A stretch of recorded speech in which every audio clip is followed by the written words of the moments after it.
Assalomu alaykum, qadrli kitobsevarlar, adabiyot muxlislari. Kitoblarni tahlil qilishda, ijodkorlarga baho berishda davom etamiz. Kitob haqida Dangal ruknining navbatdagi soni va bu safargi qahramonimiz Nasrulloh Ergash va Nasrulloh Ergashning erk turkulari. Menimcha juda ko'pchilik Nasrulloh Ergashni tanishadi. Borgan sari yuksalib, kattalashib boryapti turgan shoirlarimizdan, ijodkorlarimizdan biri. Erk turkulari yaqindagina nashr qilindi va katta taqdimoti o'tkazildi. Mana shu kitobni ham o'qib, tahlil qilib, tahrir qilib sizni e'tiboringizga havola qilishni reja qilib qo'ygan edim va mana hozir mana shu rejamiz amalga oshyapti. Va keling birinchi Nasrulloh Ergashni mana shu erk turkulari kitobida sezilgan nuqson deymizmi? Ya'ni meni nazdimda nuqson, kamchiliklarga bir e'tibor berib ko'ramiz. Nasrulloh Ergashni erk turkulari kitobida she'rlar saviya jihatdan turli xil ekan. Shuning uchun ham agar saviyani qanaqa tasavvur qildingiz shu kitobda deyilsa, men uzun bir tog' tizmasiga o'xshatgan bo'lardim. Bilasiz, tog' tizmasida ba'zi bir tog'lar balandroq, ba'zi bir pastroq bo'ladi. Aksariyat yozmishlarni mutolaa qilganimda vaqtib yubordim. To'g'risi, Nasrulloh Ergashni aksariyat she'rlari haqiqatdan ham katta ijodkorlar darajasida yozilgan. Ammo ayrim yozmishlarni o'qiganimda shu yerda shoir o'ziga o'xshamabdi, o'z darajasida yoza olmabdi deyishimga ham to'g'ri keldi. Keyin Nasrulloh Ergashda ba'zida talqin, ramzlar to'g'risini aytaman, ko'nglimga o'tirmadi. O'sha ko'proq ayol kishini yoki bir muhabbat haqida gap ketganda sochini tasvirlashi meni ko'nglimga o'tirmadi. Va Nasrulloh Ergashni nazarimda ko'p she'rlarida so'z takrori ham nima desam ekan, juda ko'p sodir bo'lgan hodisa sifatida ko'rdim buni ham.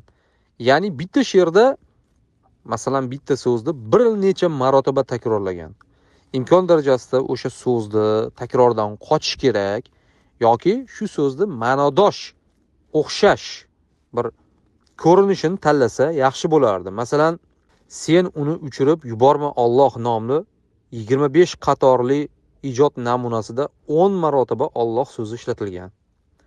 Nazarimda masalan bitta so'zni bir she'rda bir necha marotaba takror va takror kelaverishi menimcha o'qirmanni biroz ko'ngliga tegsa kerak deb o'ylayman. Shaxsan menda shunaqa bo'ldi. Yana bir holatni sezdim. Bu ham meni nazdimda bir kamchilikdek ko'rindi. Shoir qaratqich kelishi qo'shimchasi ningga juda ko'p murojaat qilgan, juda ko'p. Bu bitta she'rda bir necha qatorda ning qo'shimchasi ishlatilgan. Va bunaqa she'rlardan bir nechta bor. Bir nechta. Imkon darajasida mana shu ning qaratqich qo'shimchasidan ham qochish kerak. Agar qochishni imkoni bo'lmasa, mayli kamroq bo'lsa ham ishlatish kerak deb o'ylayman. Endi keling bir ijobiy jihatlarga nazar tashlaymiz va Nasrulloh Ergashni erk turkularida ijobiy jihatlar tosh bosishi aniq edi. Chunki Nasrulloh Ergash yuksalib borayotgan ijodkorlardan biri. O'sha kitobni varaqlashni boshlashingiz bilan so'z boshi bilan yuzlashasiz va Laziz Rahmatov fikrlari o'qirmanning e'tiborini tortadi. Qarang, Nasrulloh Ergashni nimalar deb yozyapti. Yuraklashib ketayotgan odam va yurakdan ketayotgan odam murosa qilmoqchi bo'lar yurakda. Yoki do'stim menga qilar xiyonat, tashlab ketar sodiq sevgilim. Yoki xalqim tushunmas meni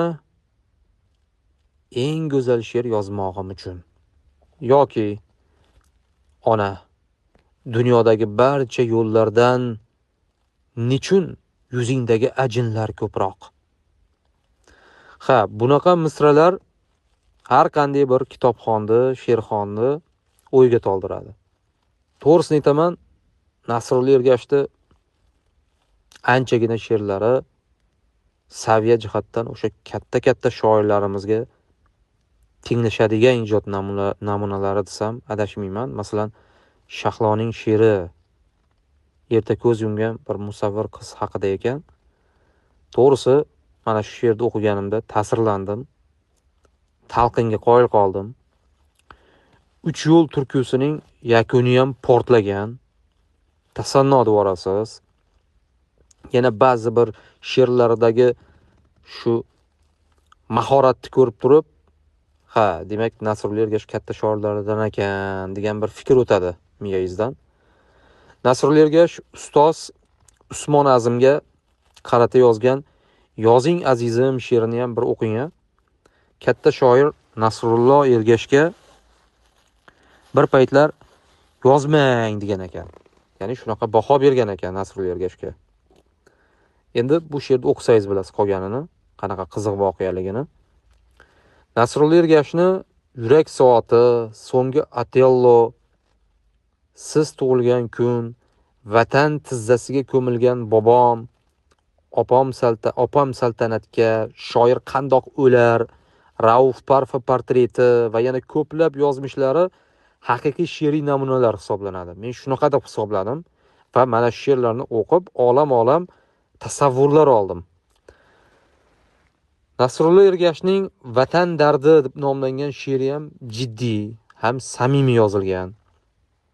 Shoir do'stimiz vatan dardini o'ylab yozadi. Insondagi qusurlardan iztirobga tushadi. Ijodkorlarni toza qalbli, beg'araz bo'lishlarini istaydi. Ijodkorni onaga bag'ishlangan yozmishlari ham ta'sirli yaratilgan. Masalan, haqiqatni yozmang, odamlar yomon. Mening rahmimni yeb o'ltirar gulim. Gulim ulardan ham haqiqat, yomon yozmasam haqiqat o'ldirar gulim. Ha, shoir haqiqatni ko'rsatishga intiladi. Haqiqatni yozishga tirishadi. Atrofda, hayotda bo'lib turgan o'sha yomon hodisalar deymizmi, adolatsizliklar deymizmi, bularni ko'rib kuyunadi. Bu Nasrullo Ergash she'rlarida shunday yaqqol ko'rinib turadi. Nasrullo Ergash o'zining shoirligi va shoirlik haqida ham talaygina bitiklar qoralagan. Bahorning tug'ilishi, Odam daraxt kabi she'rlarda yangi topilma va o'xshatishlarga duch kelasiz o'qisangiz agar, juda ham go'zal. Masalan, kurtaklar milkini chiqmoqda yorib, chaqaloq bahorning olmos tishlari. To'g'risi, bunaqa tashbihni oldin uchratmagan edim.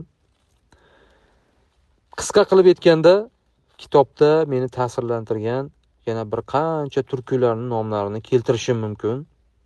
Shoirni varaqlab, uni anglaysiz, o'ziga xos jihatlarini his etasiz. Kitob anchagina katta kitob. 200 dan ortiq she'rlar jamlangan va mutolaa qilishga tavsiya qilaman. O'qing. Nasrullo Ergashni ichki olamini, bugungi voqea hodisalarga, bugungi jarayonlarga bo'lgan munosabatini anglaysiz. Yana bir yaxshi ijodkorni o'zingiz uchun kashf qilasiz. Chunki shoirlar ko'p bugun. Mana yoshlar ham, kelajagi porloq bo'lib ko'rinib turgan yoshlar chiqib kelyapti bugun. Nasrullo tengi, undan biroz yosh, biroz kattaroq, lekin har birini o'zini uslubi, aytar so'zi bor va ularni ayrimlari katta avlod ayta olmayib turgan gaplarni ayta olyapti. Nasrullo Ergashda ham shunaqa gaplar bor.